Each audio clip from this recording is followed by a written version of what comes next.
Quisiera pedirles que abran sus Biblias en Mateo capítulo 18. Mateo capítulo 18. Y que leamos juntos los versículos 21 al 35. Mateo 18, versículos 21 al 35.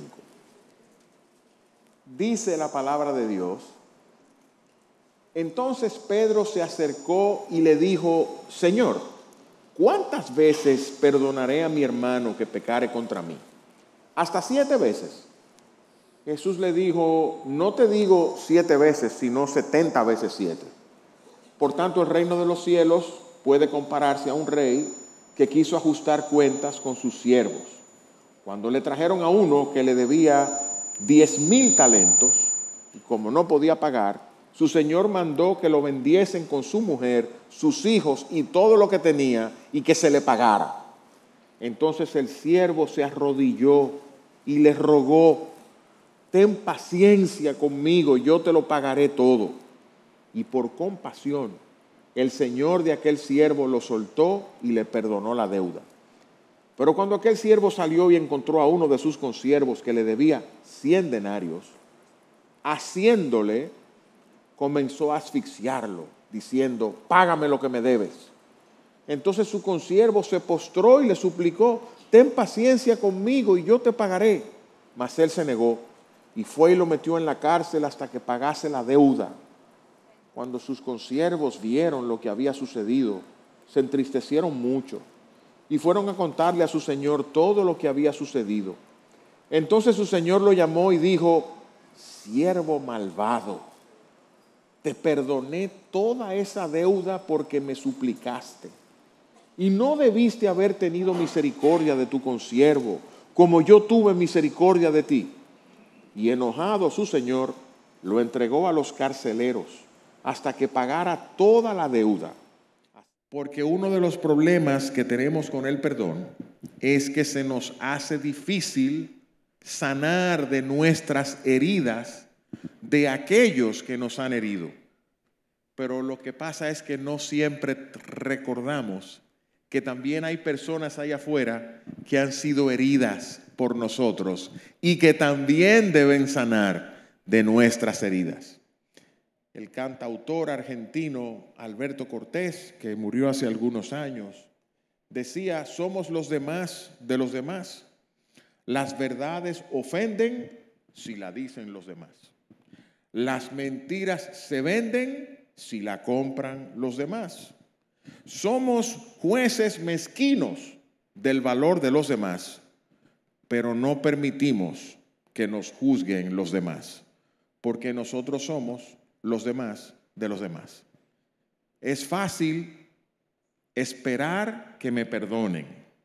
Es difícil yo perdonar. Cuando yo boto el agua y mi esposa me dijo: cuidado si botas el agua y rompes la copa, porque yo soy muy torpe.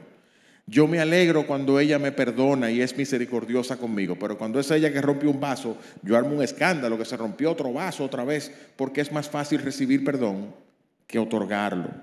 El contexto de este pasaje es el pecado y la restauración. Si uno lee los pasajes paralelos y este mismo texto, lo que le precede, lo primero que aparece es que Jesús dice: es imposible que no hayan tropiezos. Esa palabra tropiezo, tropezar, la palabra escandalón o escandalón en el original, esos caminos romanos que eran de piedras encachados, como cuando uno va a la ciudad colonial y ve esas piedras encachadas en el camino, algunas se levantaban. Y cuando se levantaban, uno pasaba por ahí y tropezaba, o pasaba una carreta y la rueda se atascaba. Jesús dice: así como en los caminos es imposible que no hayan piedras levantadas que hagan tropezar, es imposible que en la vida espiritual no hayan tropiezos, no hayan pecados. Y Jesús dice: el pecado es algo serio, por cierto. Es tan serio que si tu ojo te es ocasión de caer, sácalo y échalo de ti. Porque mejor es entrar a la vida eterna tuerto que con 2 ojos ser echado al infierno. Si tu mano derecha o tu pie derecho te es ocasión de caer, sácalo y échalo de ti. porque es mejor entrar a la vida con que te falte un miembro y no con todo tu cuerpo ser echado a la perdición. Jesús no minimiza el pecado y en ese contexto hace la parábola de uno de los himnos que cantamos, la parábola de la oveja perdida. Quizás debería llamarse la parábola del pastor restaurador, porque el énfasis de la parábola no es la oveja que se pierde, sino el pastor que la busca para restaurarla. Y por supuesto, ese restaurar al pecador trae a la luz lo que es el corazón del evangelio, porque en ese mismo contexto Jesús dice: si tu hermano peca contra ti, ve y repréndele estando tú y él solos para que te ganes a tu hermano. Si no te oye, toma 2 o 3 testigos, y si no los oyen, llévalo a la iglesia, pero siempre la intención es ganar a tu hermano, restaurar al ofensor. Y en ese contexto aparece esa parábola del rey que tenía un deudor y ese deudor tenía otro deudor. Lo primero que me llama la atención en la parábola es la pregunta lógica de Pedro. Yo no sé si a ustedes les pasa, pero Pedro es mi discípulo favorito.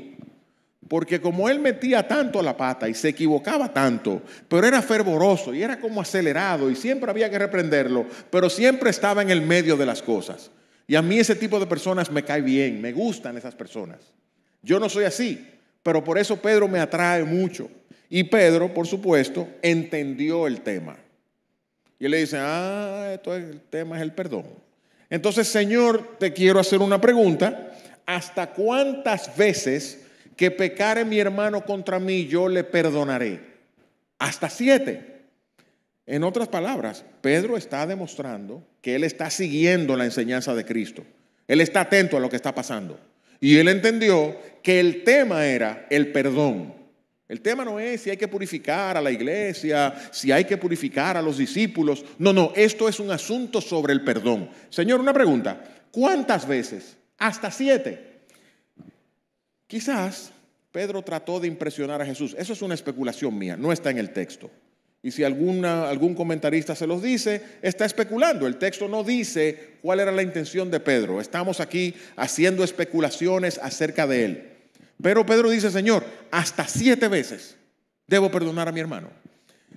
Pedro, quizás, como yo, cuando uno es un fariseo, yo tengo recuperándome de ser un fariseo. Yo me di cuenta que era un fariseo hace como 20 años. Y tengo como 20 años en ese proceso de recuperar mi fariseísmo. Si ustedes supieran la barrega que a mí me da aplaudir en una iglesia, me admiraran cuando yo, aunque sea, hago así.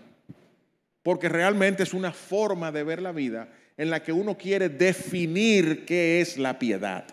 Uno necesita que le pongan por escrito cuáles son los parámetros de desempeño para yo ser piadoso.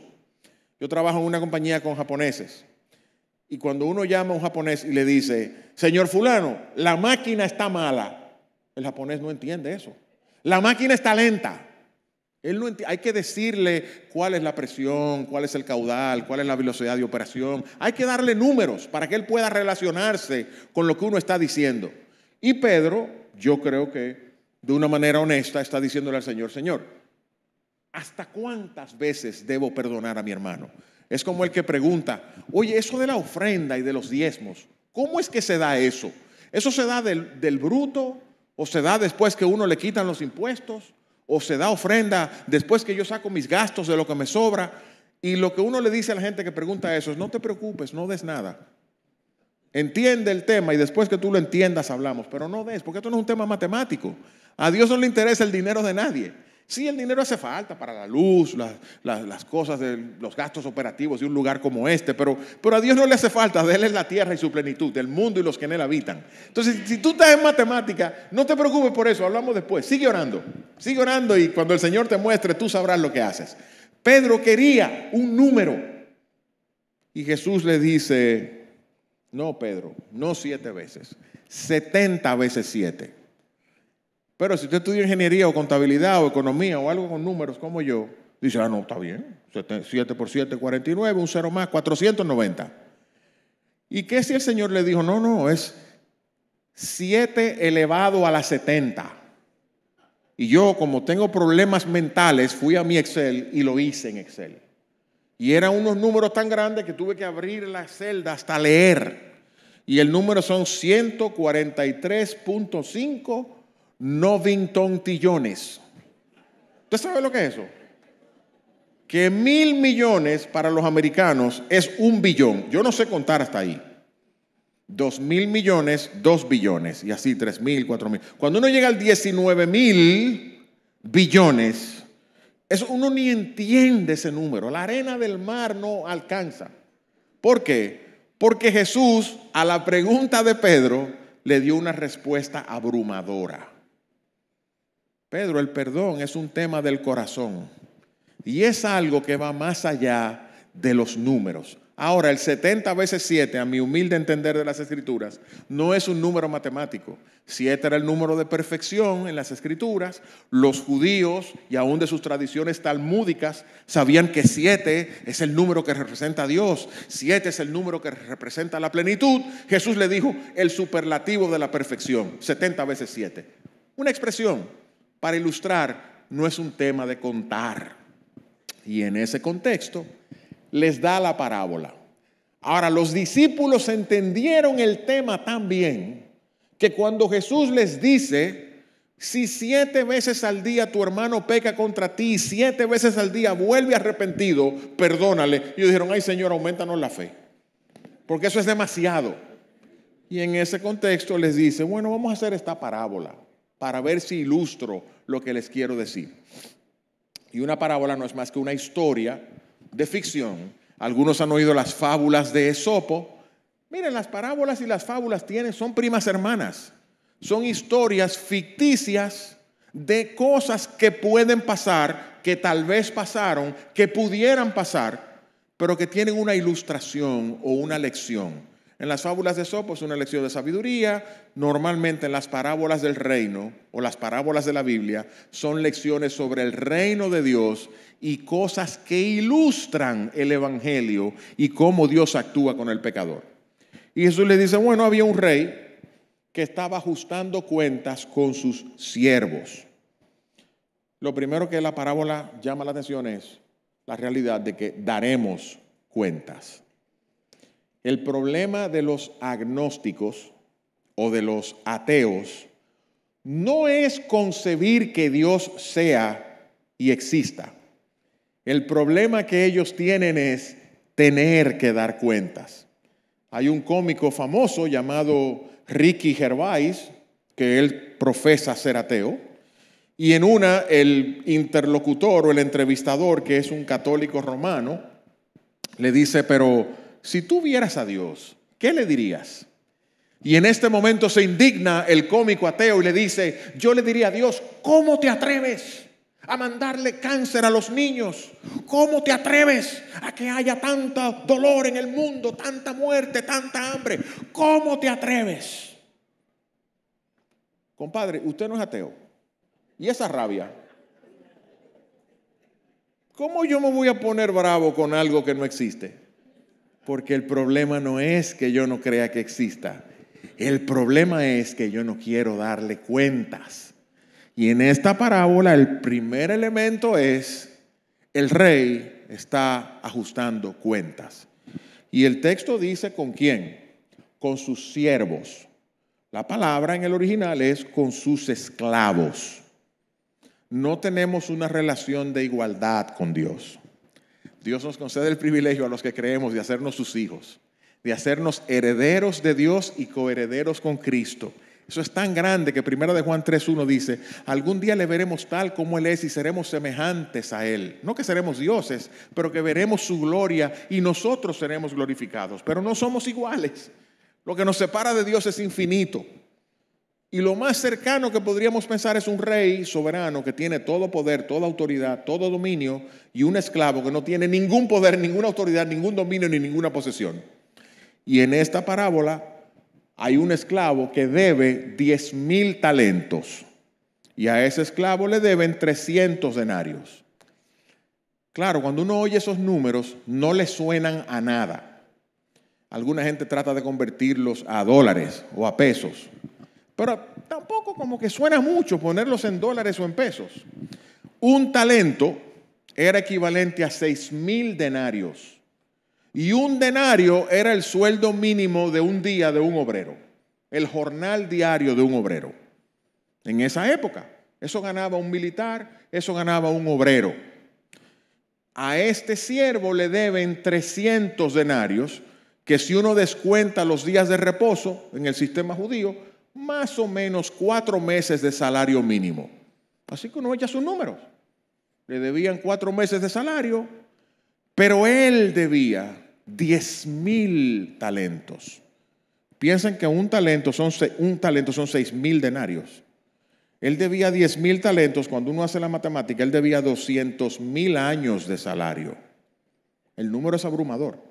Jesús está haciendo a propósito una ilustración abrumadora. Cuando le dice a Pedro 70 veces 7 es para abrumarlos. Cuando da esta parábola es para abrumar al lector.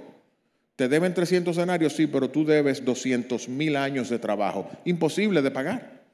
Nadie tiene 200,000 años para trabajar y aun si los tuviera, el interés se fuera acumulando tan rápidamente que la deuda al final se vuelve infinita. Por eso Edward Donnelly en su libro El cielo y el infierno dice, el problema del pecado es que se comete contra un ser infinito, contra Dios. El pecado más pequeñito, microscópico, cometido contra un Dios infinito, ya lo hace infinito. Y nosotros tenemos toda una vida pecando, amén de que nacemos en pecado. Por eso somos deudores de una deuda infinita. Hay personas que erróneamente dicen, ven a Cristo, que la salvación es gratis. No, la salvación no es gratis. La salvación tiene un costo impagable. Tan impagable es que el Hijo de Dios derramó su sangre sin precio, imposible de apreciar. Dios se hizo hombre. La frase de Anselmo, cur Deus homo, ¿por qué se hizo Dios hombre? Porque no hay forma de pagar el pecado que no sea la sangre del mismo Dios en la cruz, cuando Cristo la derramó. Ese es el punto de la parábola. El rey perdonó por compasión al siervo que debía una deuda impagable. Y alguien dirá, ¿y cómo un siervo, cómo un esclavo se mete en ese lío? ¿Quién sabe? Si era como yo, dejó caer alguna antorcha o alguna tea, se le cayó, cogió fuego el palacio, se quemaron los muebles y se fue todo. Y fue una deuda que él jamás en su vida hubiese necesitado 200,000 años de salario para pagar. Nuestra deuda contra Dios es así, es una deuda infinita. No hay forma de contabilizarla. Decía el puritano John Owen, si hasta en nuestro acto más sublime, cantando himnos, adorando, confesando pecados, hasta ahí pecamos. Porque ni adoramos, ni confesamos, ni oramos, ni hacemos nada como deberíamos hacerlo. Nada. Imagínense todo lo malo que hemos hecho y hacemos. Al mismo tiempo, a este hombre le debían muy poco. Sin embargo, dice Jesús, que el rey, cuando el esclavo se tiró de rodillas, y escuchen el lenguaje del esclavo, ten compasión de mí, yo te lo pagaré todo. ¿Vieron el muerto ahí? O el maco, como decían los jóvenes antes. Yo te lo pagaré. Frito, usted no entendió el negocio, amigo. Hay veces que uno le dice al Señor cosas en su emoción. Señor, cómo quisiera pagarte. No le diga eso al Señor. Eso es un insulto. Yo antes lo decía mucho. Acuérdense que yo soy un fariseo en recuperación. Tengo 20 años tratando de salirme de eso y no hay forma. Pero bueno, estamos ahí. Cuando uno le dice al Señor, cuando uno se siente en ese momento de estar abrumado y lleno de gratitud, lo que uno debe decir es, Señor, gracias que yo no te puedo pagar. Gracias que no tengo con qué, fuiste tú que entregaste el pago de mi deuda. Y uno se postra y adora. No hay con qué pagar. El evangelio es que un rey perdonó por compasión a un esclavo que no merecía perdón. La pregunta más compleja del evangelio la hizo Pablo en Romanos 4. ¿Cómo puede un Dios justo permanecer justo perdonando al impío? Porque uno sabe cómo es la cosa. Uno va manejando en la carretera y dice el letrero 120 y uno se entusiasma y va a 150 y el policía te para. Y si el policía te pone la multa, está siendo justo. Tú pecaste contra la ley de tránsito.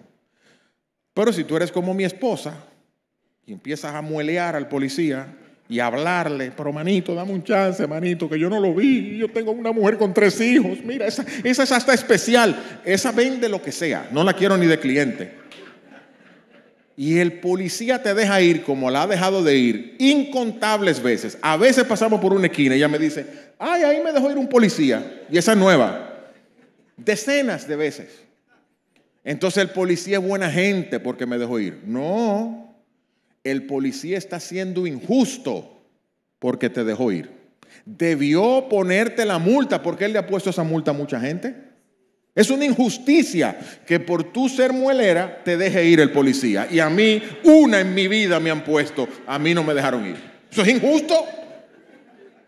¿Y cómo entonces Dios puede ser contrario a ese policía? Un Dios justo en sus caminos, perfecto en sus caminos, que de ningún modo tendrá por inocente al malvado. ¿Cómo puede declarar justo al impío?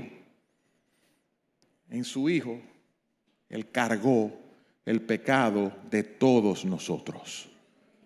Primera de Pedro, el justo murió por los injustos para llevarnos a Dios. Y la parábola ilustra que por compasión el rey perdonó al siervo.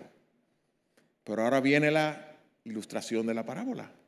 Al siervo le debían 4 meses de salario. Misma escena. Se encuentra un esclavo igual que él. El esclavo se pone de rodillas igual que él y le dice, ten paciencia conmigo, yo te lo pagaré. Y el esclavo tenía la posibilidad, si se organizaba, de pagar 4 meses de salario, pero él no quiso y lo echó en la cárcel hasta que pagase la deuda. No era una percepción de pecado o de deuda, quiero hacer la aclaración. No es que él era hipersensible y por todo se ofendía, como esos hermanos y esas hermanas que uno tiene que andar con cuidado porque de todo se ofenden, todo tropieza, todo es un problema. No, era una deuda real, tan real que él terminó en la cárcel. Lo pudo echar en la cárcel. No era una percepción de que le habían hecho mal. Le habían hecho un mal. Le debían 300 denarios. Y hay personas que a ti y a mí nos han hecho mal. Nos han causado dolor. Nos han causado pérdida. Nos han causado desaliento. Nos han herido. Nos han golpeado. Han abusado de nosotros. No es percepción, es realidad. Pero él no pudo perdonar. Y eso provocó la ira del rey. Cuando el rey se entera porque otros siervos le dicen, y es una historia ficticia, él lo llama y le dice, siervo malvado, siervo malo, siervo inicuo. Yo te perdoné 200,000 años de salario y tú no pudiste perdonar 4. Yo te perdoné 60 millones de denarios y tú no pudiste perdonar 300. Llévenselo a los carceleros y que lo torturen hasta que pague. ¿Y cuándo iba a pagar? Nunca. La perdición es eterna. La parábola también ilustra eso. El siervo no pudo perdonar porque no entendía las magnitudes envueltas. Cuando nosotros no podemos perdonar a otros, es porque sacamos de la ecuación el mal que nosotros hemos hecho a otros. Y sacamos de la ecuación el mal que hemos hecho contra Dios. ¿Cómo nos comprometemos con la práctica del perdón? ¿Qué hago entonces? Porque la verdad es que hay gente que yo no puedo ni verlas. pero yo quiero que Dios me perdone. ¿Cómo resolvemos ese conflicto? Decía Nelson Mandela que guardar rencor, lo estoy citando mal, pero guardar rencor o no perdonar es como tomar veneno esperando que mi enemigo muera. Y lo primero que hay que hacer es entender que el que no perdona es el que tiene el problema. Yo recuerdo en una ocasión hace muchos años que se me complicó la vida por razones que no quiero recordar y tenía que pagar muchas deudas, muchas. Y un hermano de la iglesia, que es muy peculiar, me dijo, ¿tú sabes que tú no tienes problema? ¿Cómo que yo no tengo problema? Mira las deudas que yo tengo. Me dijo, no, problema tiene el que tú le debes. Organízate tranquilo y págale con calma. Buen punto. No perdonar es tomar veneno esperando que se muera mi enemigo. El que tiene problemas es el que guarda rencor. El otro ni se entera. ¿O no habrá aquí gente que le pasa que le guarda rencor a gente que ya se murió? ¿O soy yo el único loco? Pues esa gente se murió ya. ¿Usted todavía tiene ese veneno adentro? La falta de perdón, ¿saben qué es? Una prisión solitaria. Yo nunca he estado preso, gracias al Señor. En Cuba una vez en un viaje misionero me detuvieron. Andaba con un americano ahí que hizo unas cuantas cosas que no debió hacer, pero bueno. Pero no sé lo que es estar preso. Pero no perdonar es entrar a una celda, a una prisión en la cárcel de Najayo o en la de la Victoria o en la preventiva, pero es una solitaria, oscura, sin ventana, sin cama, sin nada. Y ahí está solamente el individuo que guarda rencor. Nadie entra a esa celda con nosotros. Es vivir anhelando venganza y vindicación. Paréntesis, si su problema es con un hermano, no gaste balas, que Dios al hermano también lo perdonó como te perdonó a ti. Arregla eso y reconcíliate, porque Dios no le va a mandar fuego a la casa del hermano para que tu justicia brille como la luz del sol. No cuente con eso, a él lo perdonaron también. Por esa prisión de rencor, esa solitaria, y voy a usar la ilustración de mi abuelo materno, que ya murió hace muchos años, que no era creyente, que yo sepa. Mi abuelo materno era barbero. Me cuenta mi abuelo que él llegó a apelar al jefe, a Trujillo, porque él era el barbero regular de Negro Trujillo, y cuando faltaba el del generalísimo, lo llamaban a él. Dice que yo iba temblando, si yo me equivocaba con ese hombre, me mataba. Nunca le pidió nada, dice. Pero mi abuelo, que era un hombre pobre, crió a sus 6 hijas en Ciudad Nueva como barbero. Eso fue todo lo que hizo y nunca tuvo riquezas. Como a los 80 años, él pelaba en una barbería que estaba ahí en la 19 de marzo, barbería Ramón García se llamaba. Y yo recuerdo porque de niño mi madre me llevaba a esa barbería. Como a los 80 años, yo calculo, quizás no estoy diciendo la verdad, pero era una edad provecta de mi abuelo, lo cancelaron de la barbería, le pidieron que se fuera porque parece que empezaba a cortar clientes ya, una persona de 80 años pelando. Y yo recuerdo los últimos años de mi abuelo en una mecedora en la galería de mi casa, rebuznando, diciendo, ay, Ramón García, deja que yo te agarre. Ay, Ramón García. Y ahí decía que el padre y la madre de Ramón García no estaban casados cuando lo tuvieron. Les dejo a ustedes que interpreten qué era lo que decía. Y mi abuelo murió rebuznando la amargura contra Ramón García porque lo sacó de la barbería. Vivió en una solitaria de rencor y de amargura, de hiel.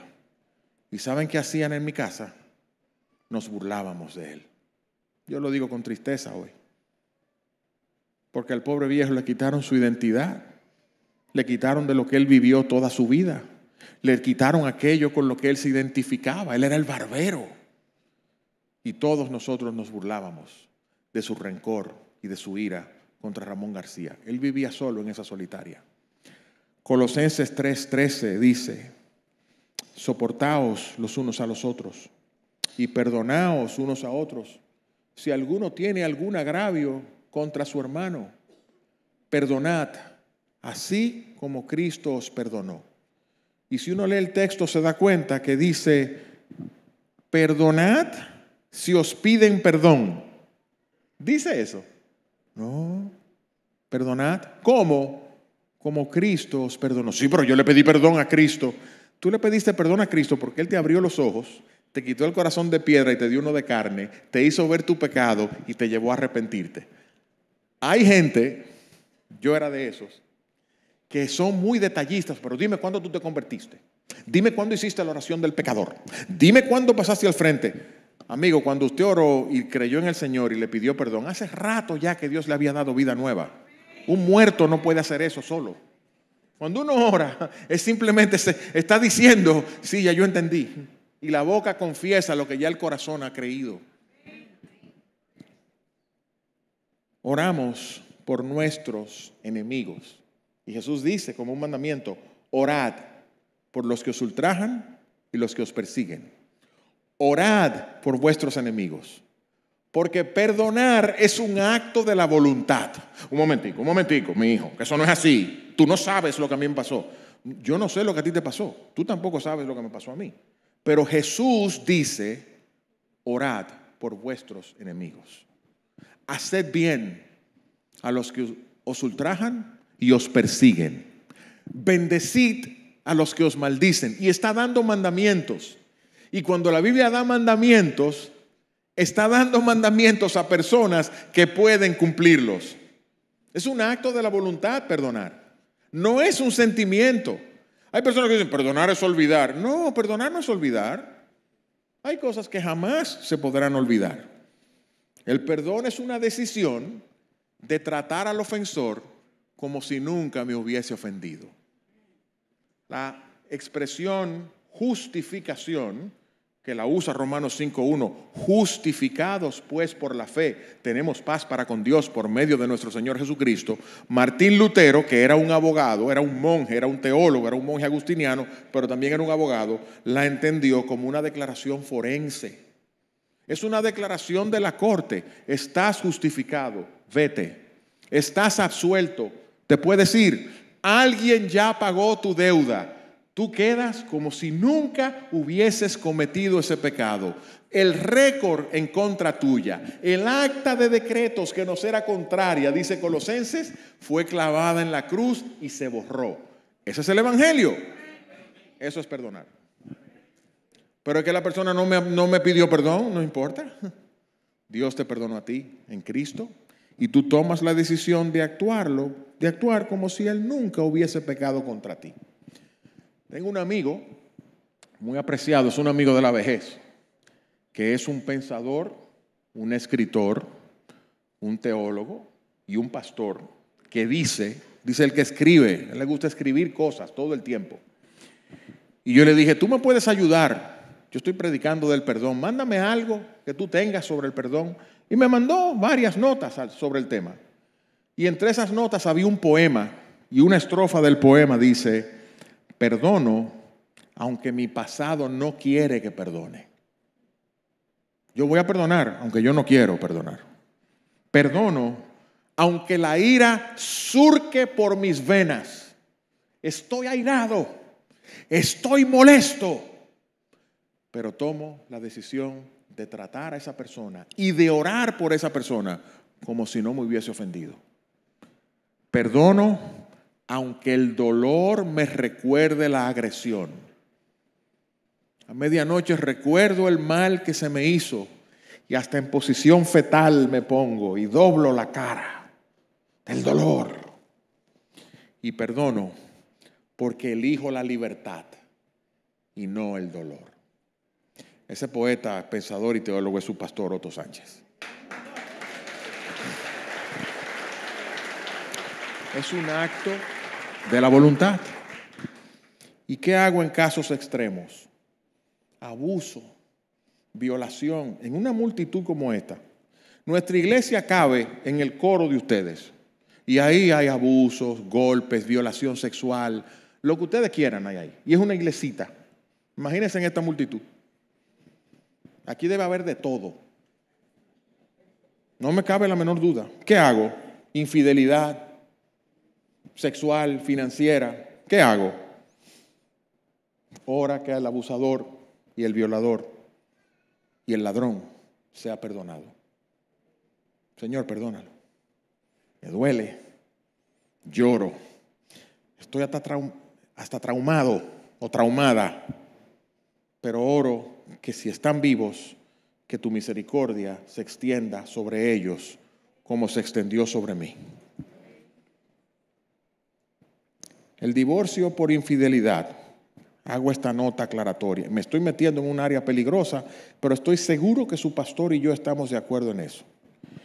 El divorcio por infidelidad no es una cláusula automática. ¿Saben lo que es el divorcio por infidelidad? Se armó un fuego y hay un letrero por ahí que dice puerta de escape, pero hay un fuego. Es lo último que uno quisiera pasar en esta vida, es salir huyendo de un lugar porque hubo un fuego. Los que conocen Nueva York son esas salidas de hierro feísimas que hay enfrente de los edificios, que son salidas de emergencia. Lo último que uno quiere hacer es salir por ahí. Ese es el divorcio por infidelidad. Lo que Dios desea es el perdón y la reconciliación. No siempre se puede, entendido, no siempre se puede. Es como la respuesta que yo le doy a los sobrecargos en los aviones, porque a mí me gusta usar la puerta de emergencia en los aviones. Entonces siempre me preguntan, en caso de una emergencia, ¿está usted dispuesto a operar la puerta de emergencia y ayudar a los demás pasajeros? Y yo siempre le digo, bueno, yo espero que no haya problema. Y sí, yo estoy dispuesto, déjeme sentar aquí, pero espero que no haya problema. Eso pasa con ese tipo de cosas. Son cosas extremas que uno nunca quisiera pasar por ellas. El perdonar es obligatorio, aunque la reconciliación no siempre sea posible. Romanos 12:19 dice, en cuanto dependa de vosotros, estad en paz con todos los hombres. Si no depende de vosotros, dejen lugar a la ira de Dios. Mía es la venganza, yo daré el pago, dice el Señor. Pero si tu enemigo tiene sed, dale de beber. Si tiene hambre, dale de comer. Porque haciendo esto, ascuas de fuego amontonarás sobre su cabeza. Porque perdonar es la decisión de tratar al ofensor como si nunca hubiese pecado contra mí. Perdonar no significa confiar de nuevo. Si me cartereas una vez, me cartereaste. Pero cuando te vea voy a hacer así. Y voy a ponerle el botoncito al pantalón, como siempre hago. Le pongo el botoncito cuando me siento así como raro. Y amarro para que te dé más brega. O me pongo la cartera aquí. Dios no me dice que te dé las espaldas, pero que te trate como si nunca me hubieses cartereado. Y que ore por tu bendición. Porque eso ilustra el evangelio del rey que perdona a su enemigo una deuda infinita porque tiene compasión. Y de todas las personas que tú conoces y de todas las personas que yo conozco, ¿quién tú piensas que tiene más necesidad de perdón? Yo no conozco a nadie aquí. Y que conste que me sé algunas historias, no con nombres y apellidos, pero me sé algunas historias de donde Dios ha rescatado a algunos de ustedes. Y yo me crié muy moral y muy tranquilo y me convertí jovencito. Ustedes son unos niños comparados con los pecados míos y de los que Dios me tiene que perdonar, aunque sean pecados de la mente. Cuando no entendemos las magnitudes, cuando no entendemos cuánto debemos ser perdonados, no podemos perdonar a otros. Y concluyo con una historia real. Hace muchos años, casi 40, un grupo de personas de una iglesia decidió irse y dejar esa iglesia y formar una división, dividir una iglesia, algo sumamente doloroso y triste. Y a los 3 años, ese grupo se dio cuenta que se equivocó, que no debió irse, que no debió dividir la iglesia, y volvió arrepentido a la iglesia madre. Dijeron, hermanos, hemos pecado contra ustedes, nuestras razones eran falsas, nuestros motivos eran incorrectos y Dios mostró la verdad. Perdónennos y recíbannos. Esa iglesia a la que ellos fueron a ser recibidos estaba dirigida por pastores que amaban al Señor profundamente, pastores piadosos que amaban el reino de Dios profundamente, pastores que los amaban a ellos profundamente y los recibieron con alegría. Y esos pastores, como eran jóvenes, decidieron consultar a sus mentores en el extranjero. Y sus mentores en el extranjero eran personas como soy yo, fariseos, exactos, contadores, auditores, demandantes y que se olvidan de quiénes son cuando tienen que contemplar las debilidades del otro. Estoy describiendo yo, pero esos mentores les dijeron, no hagan eso. No les den comunión, lo que ustedes celebraron esta mañana. No les permitan recordar el cuerpo y la sangre de Cristo. No les den membresía. No los acepten y restrínjalos hasta que prueben su arrepentimiento. Y yo que me crié católico, ¿saben cómo se llama eso? Penitencia evangélica. Y eso no es el evangelio. El evangelio es lo que Jesús hizo con Pedro. Pedro negó al Señor 3 veces. La última, maldiciendo. Mi entendimiento del texto no es que Pedro empezó a proferir malas palabras, sino que Pedro dijo, me maldiga Dios, me mate Dios, traiga una plaga sobre mi casa Dios, si yo conozco a ese hombre. Y Jesús lo miró la 3ª vez. Y Pedro salió y lloró amargamente. Pasó el tiempo y Pedro, quizás desencantado del ministerio, desencantado del evangelio, desencantado de la vida, le dijo a los discípulos, me voy a pescar. Y se fueron a pescar con él. Y desde la cercanía de la playa vieron a Jesús poniendo desayuno en unas brasas. Pescadito frito o asado que el Señor hizo. Debió ser algo delicioso de comer. Pedro lo ve, se tira al agua, va nadando, llega hasta donde el Señor no sabe qué decirle, llega a los demás discípulos con la barca, él va y se devuelve para ayudarlos, pero vuelve al Señor. Y el Señor lo mira y le dice, Pedro, ¿tú me amas más que estos? Sí, Señor, yo te quiero. Pedro, ¿tú me amas más que esto? Sí, Señor, yo te amo. Pedro, ¿tú me amas? Señor, tú lo sabes todo, tú sabes que yo te amo. Entonces ve y apacienta a mis corderos, alimenta a mis ovejas, pastorea a mi grey. Y Jesús recibió a Pedro y lo perdonó sin penitencia. Ese es el evangelio de Cristo. Ese es el evangelio que debemos predicarnos los unos a los otros. Vamos a orar. Padre que estás en los cielos, conocemos nuestros pecados, que son muchos. Y peor que nuestros pecados, Señor, en el caso de algunos de nosotros, nuestra falta de perdón es aún mayor. Libértanos, Señor. Libértanos con aquella libertad que tú nos has llamado en Cristo para amar a nuestros enemigos, para orar por los que nos ultrajan, para bendecir a los que nos maldicen y para ilustrar el bendito evangelio de tu gracia con el cual tú nos perdonaste a nosotros en Cristo. Ten misericordia de nosotros, oh Dios, y glorifica tu nombre. En Jesús te lo pedimos. Amén.